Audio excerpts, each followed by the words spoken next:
compromiso tomado por dos partes, un pacto. Vamos a hablar un poquito de los pactos, no lo vamos a extender y vamos a mencionar unos cuantos nada más, pero es importante que usted conozca. A través del tiempo, en las regiones bíblicas han habido diferentes formas de establecer un pacto, ¿verdad? Las personas se reunían ya sea en una forma personal o representando naciones, ya fuese, si era por naciones, muchas veces las condiciones podían ser hasta impuestas por una condición de guerra, o pues personas que para firmar la paz, o personas que estaban haciendo un trato de cualquier forma, hacían un pacto. Después de ponerse de acuerdo en base a las condiciones a las que se iban a someter ambos, había una forma de sellar el pacto, el trato. Y eso pues en la Biblia nosotros podemos encontrar algunas. Por ejemplo, cuando Dios hace el pacto con Abraham, en el que le va a hacer una gran nación, y va a tener muchos hijos, y etcétera. Y de ahí viene, y sucede algo que de ahí deriva la palabra pacto, que significa partir. Dios le dijo a Abraham, vas a seleccionar estos animales, y las vas a partir, poniéndolas separadas una al frente de la otra. Entonces, el caminar en medio de estos animales, solo los animales que Dios le dijo que no partiera a las palomitas, a los tortolitas, pero los demás estaban partidos. Y el caminar en medio era la forma como se sellaba el pacto. Y usted puede encontrar, ¿verdad?, esa forma en el libro de Génesis, en el capítulo 31, si no me equivoco, ¿verdad?, donde se da esta cosa, esta forma. Y ahí menciona que pues Abraham va, aparte de los animales y que comienza a oscurecer. Y que los animales de carroña comienzan a bajar. Pues usted sabe, animal muerto, pues el olor inmediatamente llama la atención y Abraham se pone a espantar los animales y etcétera. Y se da algo curioso. Abraham no pasa en medio por estar espantando los animales. Y cuando comienza a caer la noche, Abraham se esconde porque le entró un temor, dice la Escritura. Y en el momento que Abraham se esconde, pasa una antorcha, un fuego, en medio de estos animales. Era Dios confirmando su pacto. ¿Por qué Abraham no pasa? Porque era un pacto incondicional. En la Biblia nos muestra pactos condicionados y pactos incondicionales. ¿Qué significa? Condicionados, los dos se someten a cumplir ciertas cosas para que el pacto funcione. Pero Dios hace pactos incondicionales. En varias partes de la Escritura podemos encontrarlos, en los cuales Él se sujeta a cumplir algo sin imponer nada. Por ejemplo, Dios no le pidió nada a Abraham para ofrecerle que Él iba a ser padre de naciones. Es un pacto incondicional, donde solo Dios se comprometía en todo sentido, y por eso es que Él pasa de esta forma. Y usted va a encontrar, ¿cómo que se llama? Por ejemplo, el de Génesis 15 es donde se encuentra este. Hay otro que se menciona en la Biblia que era también para formar pactos, era después de ponerse de acuerdo, formaban una gran cantidad de piedras. Y después sobre estas piedras venían y comían. El comer juntos era la forma de sellar ese pacto. ¿Me entiendes? Y pues el comer todavía sigue siendo una forma en el oriente de sellar pactos. El comer sal, después de ponerse de acuerdo, cada uno toma un poquito de sal y se la come con la mano derecha, también era una forma, y todavía sigue siendo una forma de sellar pactos. Imagínense, ¿verdad? Aquí pues la forma más común de formar pactos, que ahora le llamamos un trato, es ir a un abogado, un notario y hacerlo, ¿verdad? Donde se hace una escritura pública en base al trato que las personas están tomando a hacer. Entonces, en la Biblia, como digo, aparte del de Abraham, Dios, por ejemplo, con Noé hace otro pacto. Cuando el arca desciende, Noé contento porque ya se podían bajar, hizo sacrificio. La Biblia dice que llegó un olor fragante a Dios de estos animales y se comprometió con Noé a no volver a destruir la tierra con diluvio. Y la Biblia dice que puso su arco como una señal de ese pacto. Un pacto incondicional también, porque Dios no le pone a Noé absolutamente nada que cumplir para ello. Y así como le digo, podemos ir viendo eso. Nosotros podemos ver, por ejemplo, en Gálatas 3:15. Este texto, si quiero que lo vea, el del arca de Noé, usted puede verlo en Génesis 9, 8 al 17. No vamos a leer todos esos textos, ¿verdad? Por cuestión de tiempo. Fíjese bien, Pablo menciona en el libro de Gálatas, hermanos, hablo en términos humanos, un pacto, aunque sea de hombre, una vez ratificado, nadie lo invalida ni nadie le añade. Este es el punto de vista de Dios con respecto a los pactos o los tratos que nosotros hacemos. En nuestro medio por muchos años se dio pactos a través de hablar. Y el dar la palabra era suficiente para que la otra persona confiara. Y todavía pues no hace mucho de eso, ¿verdad? Mi papá era una persona de esas que si él daba su palabra, él la cumplía. Él no se echaba atrás, porque él lo decía, él lo hacía. Y nosotros hoy vemos que el tiempo ha cambiado. Ahora hasta firmamos documentos y después cuando razonamos estamos viendo cómo nos zafamos de eso. Cómo nos echamos para atrás.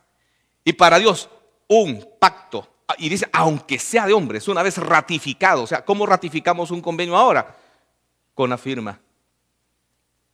En aquella época, pues de diferentes formas, cuando Dios hizo el pacto de la ley con Israel, ¿verdad? Se hizo a través de sacrificios. Y parte de la sangre del primer sacrificio que se hizo después de hacer el pacto de la ley, fue asperjada la sangre de esos animales en el libro que se había escrito, libro de la ley, y en todos los utensilios que iban a ser utilizados en el santuario en base al pacto que Dios estaba haciendo con ellos. Entonces de esa forma estaban ratificándolo. Ahora pues como le digo, es una firma. Antes era, ok, nos ponemos de acuerdo, un estrechón de manos en nuestro medio, porque pues que yo recuerde, que yo sepa, pues nunca se hizo un convenio en mi país a través de la sal, por ejemplo. ¿Me entiende? Pero sí, de ahí surge también la costumbre que después de una boda, ¿qué es lo que hay? Luna de miel, no luna de miel, comida, mi hermano. Eso es aparte. Comida, de ahí viene. ¿Por qué? Porque la cena ratificaba la unión. En las costumbres antiguas en ese sentido, ¿verdad? Entonces, nosotros podemos ver entonces que hay un pacto que Dios menciona, que iba a ser un nuevo pacto con nosotros. Bueno, con Israel, con la casa de Israel y con la casa de Judá. Un pacto diferente hasta cierto punto de lo que era el pacto que él había hecho. Algún día vamos a extender cuál fue el pacto de Dios con Israel. Dios toma en cuenta ciertas referencias de él, pero la diferencia era que Dios iba a escribir los términos de ese pacto en el corazón de la persona. En el corazón. Grabaré mis estatutos en vuestra mente y en vuestro corazón. Lo hermoso de eso es que este pacto ya está funcionando. Porque abarca a lo que es el mundo gentil. El mundo gentil es todo aquel que no tiene sangre judía. Y fue ratificado de una forma dura para Dios, gloriosa, y que también es incondicional. Es el nuevo pacto que fue hecho en base a la sangre de Jesucristo. Cristo es el nuevo mediador de ese pacto. O sea, Cristo es el garante de ese pacto en el cual nosotros estamos inmersos. Nosotros podemos ver en Mateo capítulo 26, del 26 en adelante. Fíjese, yo quiero que mantenga en su mente un pacto una vez ratificado, nadie le añade y nadie le quita. Tiene que cumplirse. Y ahí hay un gran detalle, porque Cristo tuvo que cumplir el antiguo pacto, no vino a abolirlo. Vino a cumplir el antiguo pacto para darle paso al nuevo pacto, para podernos a nosotros incluir. El pacto de la gracia, el cual nosotros estamos gozando hoy día. Si no, nosotros tuviéramos que guardar la ley, guardar sábados y ciertas costumbres judías que son muy duras, ¿verdad? El no comer ciertas cosas. Yo sé que a muchos les gusta el chancho, el cerdo, el marrano, no sé cómo le llaman en su país. Y eso, según la ley, está prohibido comerlo, ¿verdad? Y gracias a Dios, para los que les gusta, eso no está prohibido. Entonces, la sangre de Cristo ratifica. Fíjate bien, aquí en el momento que estamos por llegar a esa época en la cual se celebra la última cena, esa situación había pasado en el ambiente judío. Lo que era la Pascua. Y estaban prácticamente terminando el ritual de esta comida, en la cual Cristo pues está liderando esta comida en este aposento. Y en la última copa, según el ritual que estaban llevando, Cristo hace esto, que es lo que vamos a leer. Recuerde, este momento en el que Cristo está haciendo esto es el momento crucial, porque después de esto es que Cristo es entregado. Cristo es entregado. Y mientras comían, tomó Jesús el pan y bendijo y lo partió. Y dio a sus discípulos, dijo: tomad, comed, esto es mi cuerpo. Fíjese bien.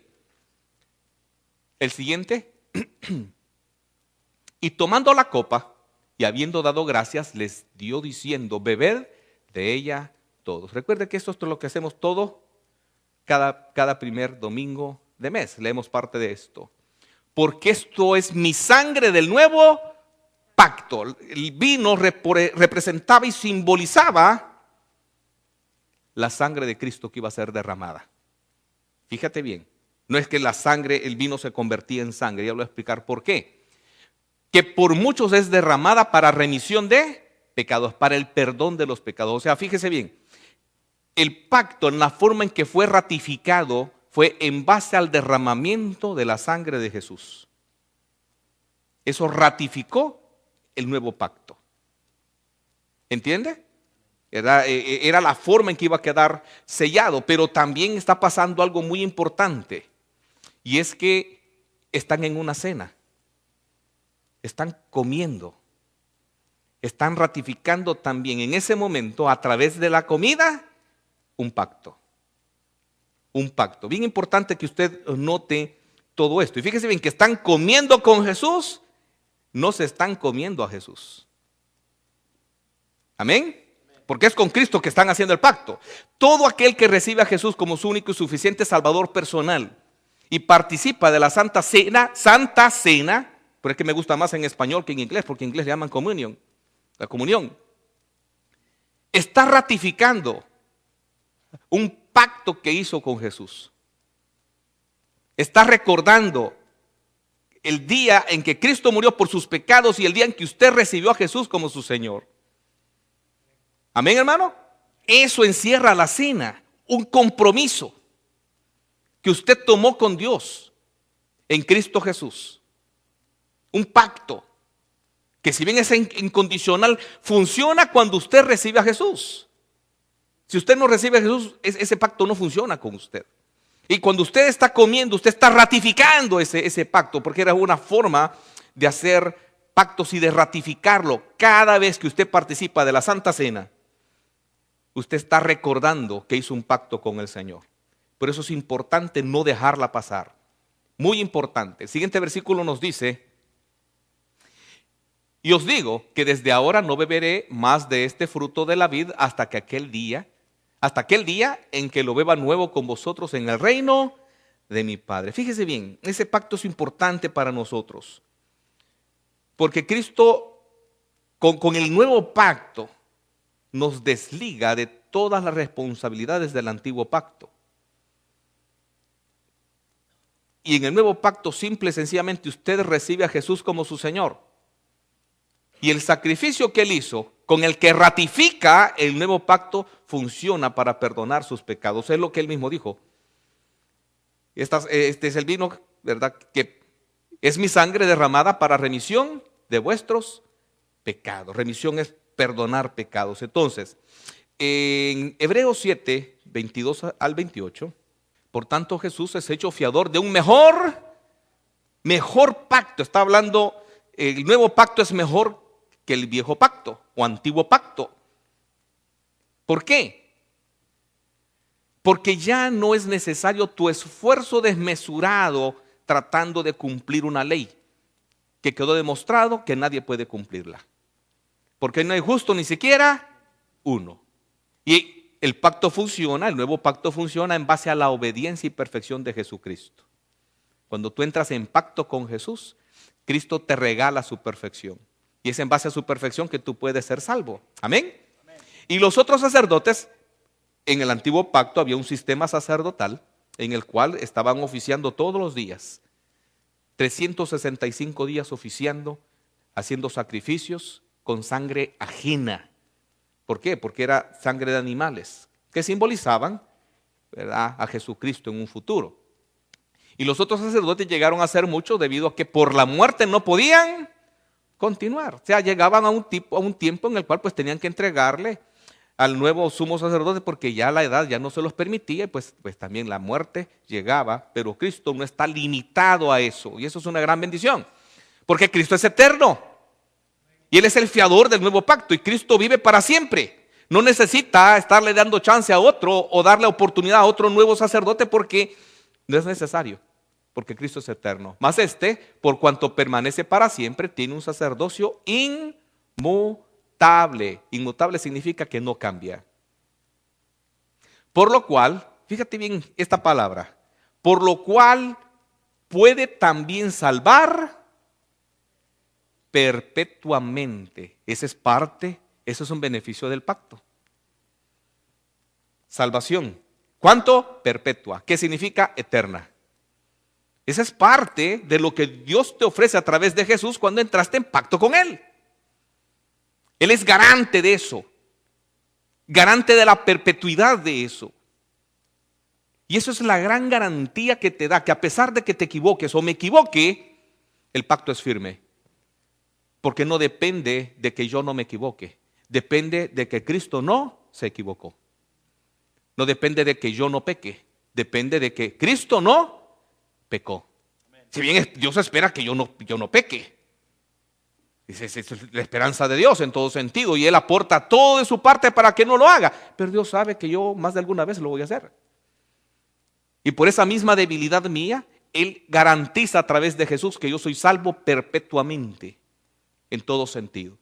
¿Verdad? Dice, puede salvar perpetuamente a los que por Él se acercan a Dios. Viviendo siempre para interceder por ellos. Siempre. O sea, fíjate bien. Cristo no necesita dormir. ¿O crees que sí? Cristo es Dios. No necesita dormir. Cuando tú estás durmiendo, pues hay un medio mundo al otro lado que está en actividad. Sí o sí. O sea, Cristo está perpetuamente en esta actividad hasta que se cumple el tiempo. Él es garante en todo sentido de que eso se va a cumplir. Porque cuando leímos en Gálatas dice, una vez ratificado, nadie le añade ni le quita, sino que se debe de cumplir tal y como fue estipulado. Porque tal sumo sacerdote nos convenía. Santo, está hablando de Jesús, inocente, sin mancha, apartado de los pecadores y hecho más sublime que los cielos. Amén. Que no tiene necesidad cada día, como aquellos sumos sacerdotes, de ofrecer primeros sacrificios por sus propios pecados. Este era un proceso normal entre los sacerdotes que primero tenían que ofrecer un sacrificio para ellos mismos, antes de oficiar por los demás. Como Cristo no pecó, no necesitó ofrecer su sacrificio de esa forma. En cambio, Él se ofreció a sí mismo como un sacrificio por los pecados de todos nosotros, ¿verdad? Y luego por los del pueblo. Porque esto lo hizo una vez para siempre, ofreciéndose a sí mismo. ¿Amén, hermano? Amén. Porque la ley constituye sumos sacerdotes a débiles hombres, pero la palabra del juramento posterior a la ley, al Hijo, hecho perfecto para siempre. Fíjate bien, la Biblia insiste en la perfección de Cristo. No en la tuya, no en la mía. Porque el garante de este pacto es perfecto. Y esa perfección es la que nos permite a nosotros ser vistos perfectos ante el Padre. Ese es un término del pacto.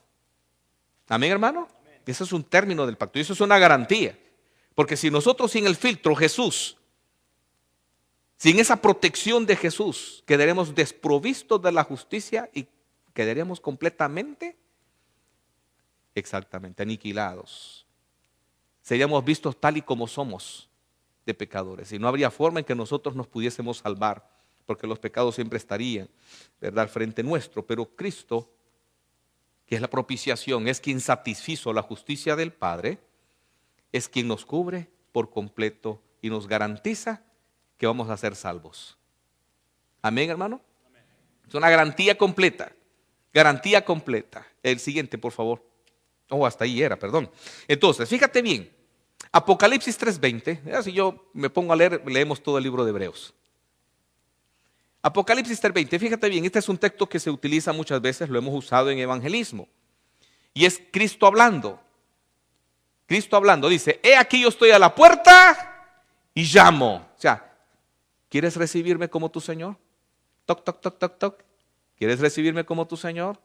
Toc, toc, toc. Es lo que pasó el día domingo pasado. Cuando estábamos haciendo el llamado, Cristo estaba tocando el corazón de todo aquel que no lo había recibido. Es que yo estoy a la puerta y llamo. Si alguno oye mi voz, si alguno quiere ser salvo, si alguno quiere ir al cielo y que yo le pague sus pecados, es lo que Cristo está diciendo, y abre la puerta, o sea, me permite entrar como su Señor, entraré a Él, cenaré con Él y Él conmigo. Fíjate bien, aquí este texto es muy hermoso porque la cena aquí simboliza alianza. Es una forma también de decirle pacto, alianza o pacto. Que cuando la persona recibe a Jesús y permite que Cristo entre en su vida, Cristo está haciendo la alianza a través de una cena, corroborando el pacto de salvarle. Que entraré a Él. O sea, hay promesa de que Él va a morar en nuestro interior. Cenaré con Él y Él conmigo. O sea, ratifica la alianza, ratifica el pacto, pero también establece una comunión. Fíjate qué hermoso, porque Dios está ansioso de tener comunión con nosotros. Quiere tener comunión con nosotros y lo hace a través de Jesucristo y el Espíritu Santo en nuestro interior. Nosotros somos responsables de mantener y avivar esa comunión a diario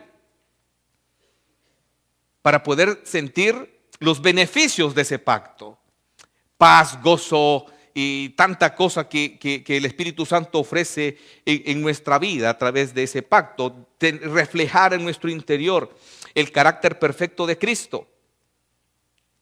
Solo si nosotros mantenemos y valoramos esa comunión en nuestro interior, es que podemos gozar todos esos beneficios. Porque el Cristo puede estar en el interior de una persona, pero la persona no puede sentir ni gozar los beneficios, porque no alimenta esa comunión. Es como un noviazgo en el cual las dos personas prácticamente no se ven, no se relacionan, no se conocen. ¿Cuándo va a crecer el amor así?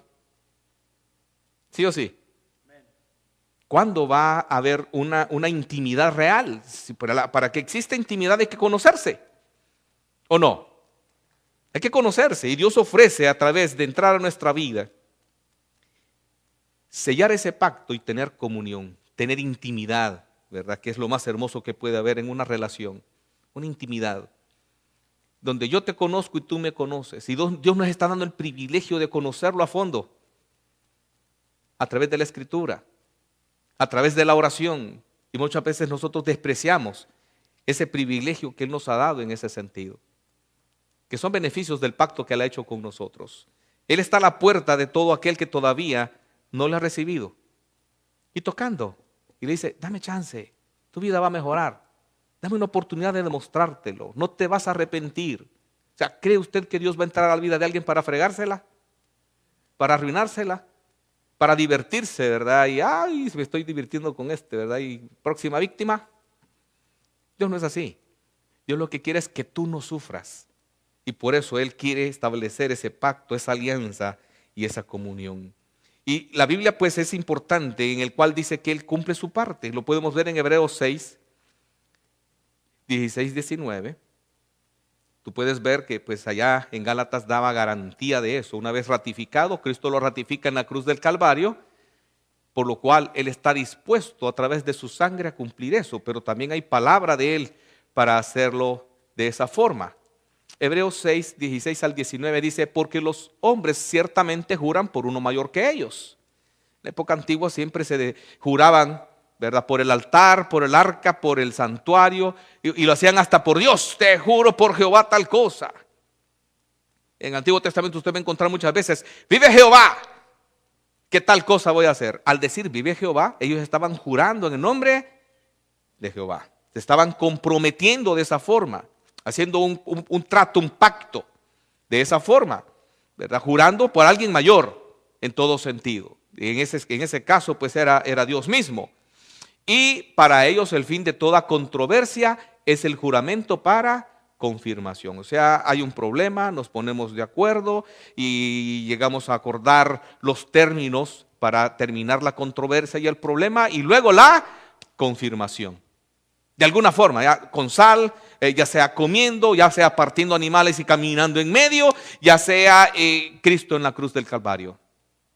Amén. Esa es la forma como fue ratificado ese juramento. Por lo cual, queriendo Dios mostrar más abundantemente a los herederos, fíjese bien, la promesa, la inmutabilidad de su consejo. ¿Sabe qué es inmutabilidad?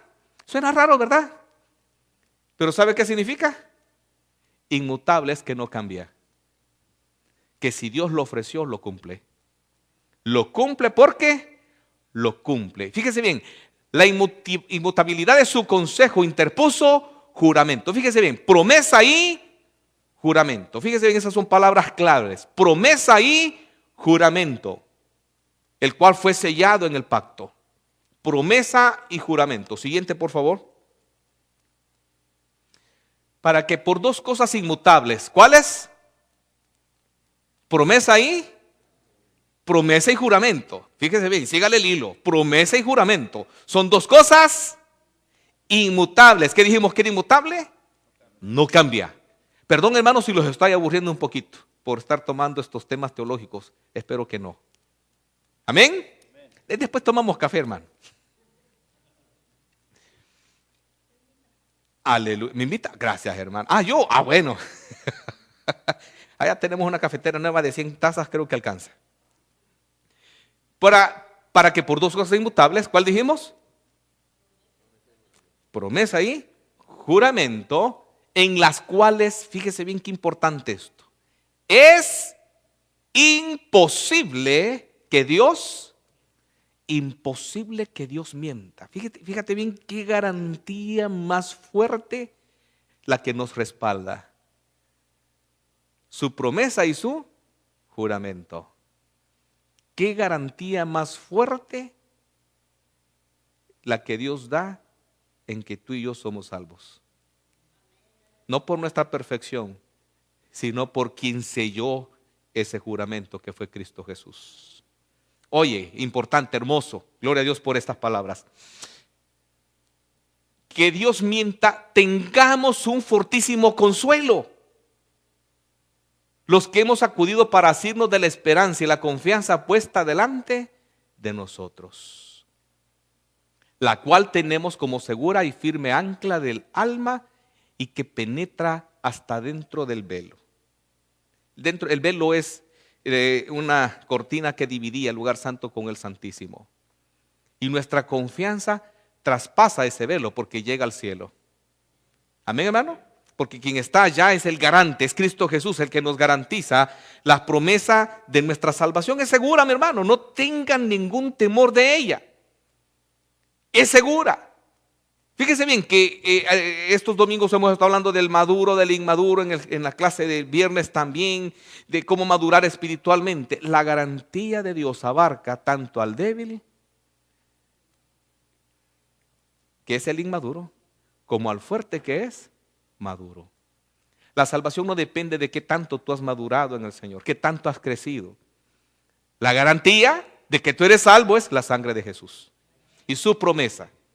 Amén, hermano. Puede confiar. Con esto no te estoy diciendo vete a pecar con corazón tranquilo, mi bro, que te vas a salvar. Nada, nada que ver. Porque recuerda, lo que menos quiere Dios es que nosotros hagamos eso. Lo que yo quiero es que tú tengas una gran confianza y seguridad que lo que hemos recibido a través del pacto que hicimos con Jesús es seguro.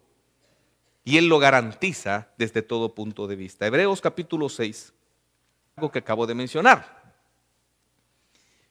Porque la tierra que bebe la lluvia, que muchas veces cae sobre ella y produce hierba, fíjese bien, produce hierba. Está hablando de dar fruto. Produce hierba provechosa para aquellos que la labraron. Recibe bendición de Dios. El trabajo siempre recibe bendición de Dios.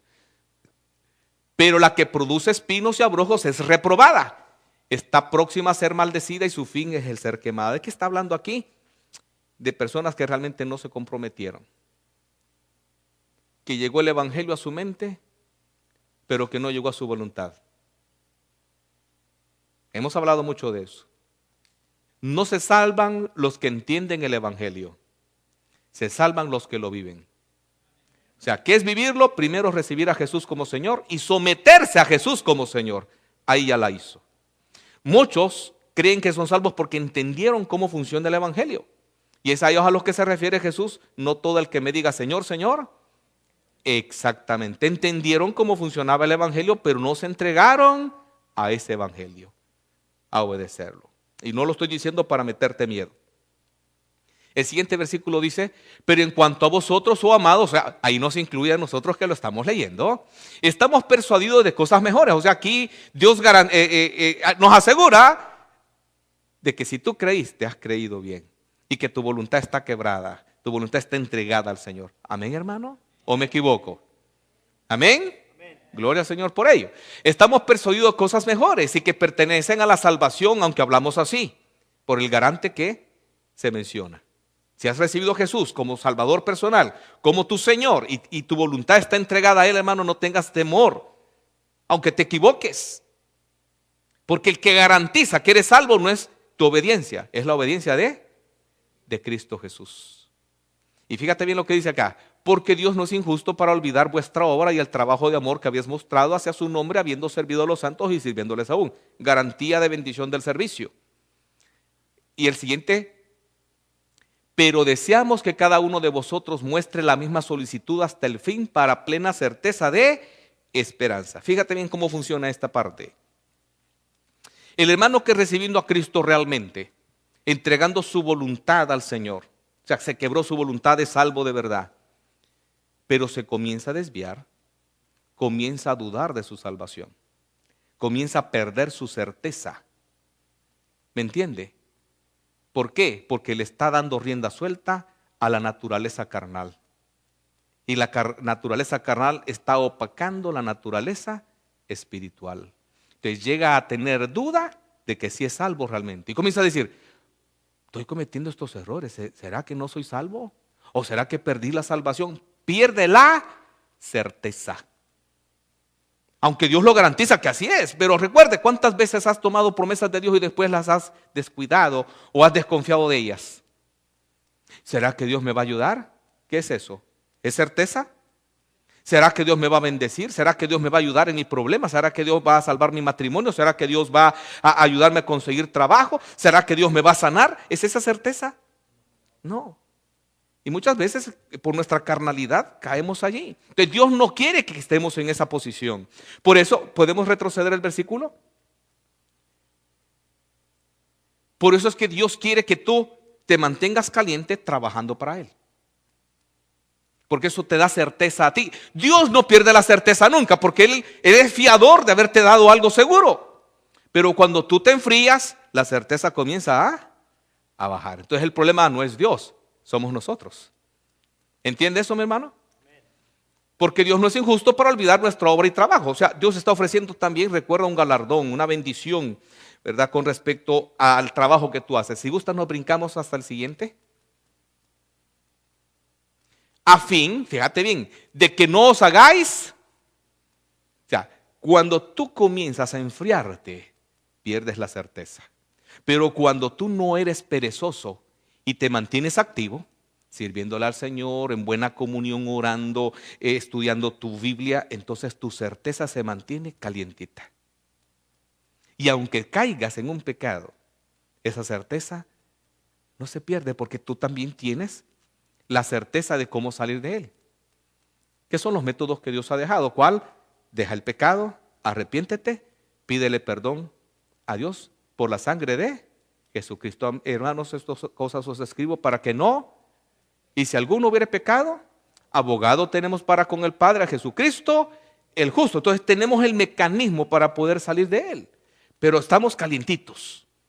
¿Entiende, hermano? A fin de que no os hagas perezosos, sino imitadores de aquellos que por la fe y la paciencia heredan las promesas. La fe y la paciencia. La fe y la paciencia. ¿Por qué? Necesitamos paciencia. Cristo no tarda, sí, pero necesitamos paciencia para esperarlo. Yo llevo 37 años esperando la venida de Cristo. Y no pierdo la fe ni la seguridad. ¿Cómo fue? Lo hice chiquito. Bueno, chiquito en edad, porque en estatura como que topamos rápido. 37 años esperando. Este año cumplo 38. Imagínate en el Señor. Y no hemos perdido la certeza, ni la esperanza de que le vamos a ver. Paciencia, se requiere paciencia. Cristo no tarda. Cristo no tarda, eso sí lo tienes que tener muy seguro. Pero no es en tu tiempo, es en el tiempo de Dios.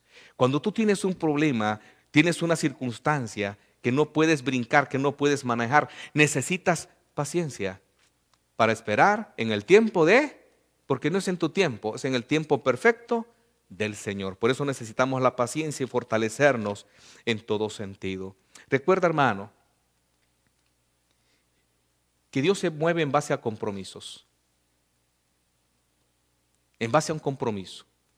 Cuando envió a Cristo, lo hizo para sellar un compromiso de salvar a todo aquel que creyera en Jesús como Señor y Salvador. Porque de tal manera amó Dios al mundo, que ha dado a su Hijo unigénito para que todo aquel que en Él no se pierda, mas tenga vida eterna. Dios se mueve en base a compromisos.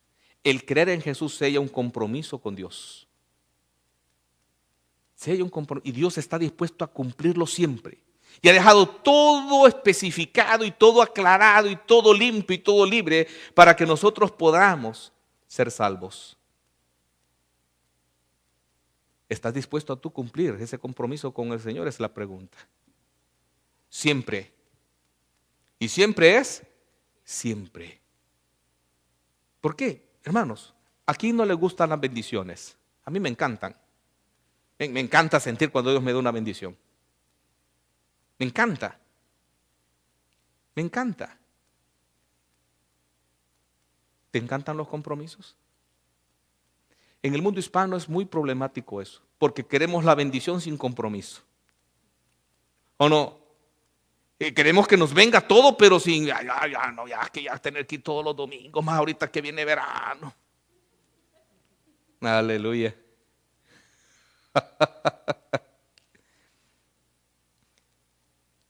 Amén, hermano.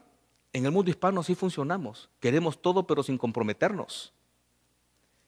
Sin compromiso no hay bendición. Tienes que entender eso. Dios puede bendecirte por encima de que no lo hagas. Claro que sí, Él es el Todopoderoso, pero entonces, ¿cuándo te vas a orillar a funcionar como se debe? ¿Me entiende, hermano? Por lo general, cuando nosotros estamos pasando por abundancia, nos está yendo tan bien que nos olvidamos de Dios. Y también en el extremo, hay veces que nos está yendo de la patada y nos está yendo tan mal que ya no queremos congregarnos, ni queremos servir. Y decimos, ay, me está yendo tan mal, ¿y para qué voy a ir a la iglesia? A oír ese pelón hablar. ¿Para qué? Así funcionamos, por desgracia. Queremos dejarle de servir cuando las cosas no están bien. Y nosotros tenemos que aprender que en todo tiempo tenemos que servirle al Señor. Porque Él nos saca siempre de las malas. Siempre, porque esa es parte del compromiso que Él tomó en el pacto de Cristo Jesús. Y se comprometió a hacerlo. Y una cosa tú tienes que entender. Te dé o no te dé lo que tú estás deseando en solución en este momento, tú tienes que servirle. Tú tienes que seguirle. Porque si no, el objeto de tu fe no es Dios, sino lo que estás esperando que Dios te dé. ¿Puedes entender eso? El objeto de nuestra fe es Cristo Jesús. Y lo que ya nos dio, ya te dio la salvación, mi hermano. No vas al infierno. ¿Qué más? Ya lo demás es aderezo.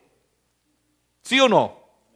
Entonces, ¿por qué nos vamos a abatir? El mismo David decía, ¿por qué te abates, oh alma mía? Aún he de esperar en el Señor. Te dé o no te dé lo que tú estás esperando, tú tienes que seguir sirviéndole. Tú tienes que seguir adelante. Tengas en la mano o no lo tengas. Lo que sí te puedo asegurar es que Dios, si lo prometió, te lo dará. Amén, hermano. Si Dios lo prometió, te lo dará. Si tú tienes una promesa firme de Él, te lo dará. Y no tienes por qué tener temor de eso. A su tiempo vendrá. Amén, hermano. Entonces tú tienes que esperar la bendición y gozarla y vivirla como que ya la tienes. Y seguirle sirviendo forever and ever. Amén, hermano. Y a mí se está bilingüe. Me mordí la lengua nada más, hermano, no se preocupe. Hermano, la promesa que recibimos en Cristo Jesús es firme. Porque hay promesa y hay juramento. No tengas temor. Porque nuestro Dios siempre cumple su palabra. Que Dios te bendiga. Amén. Gloria a Dios por ello.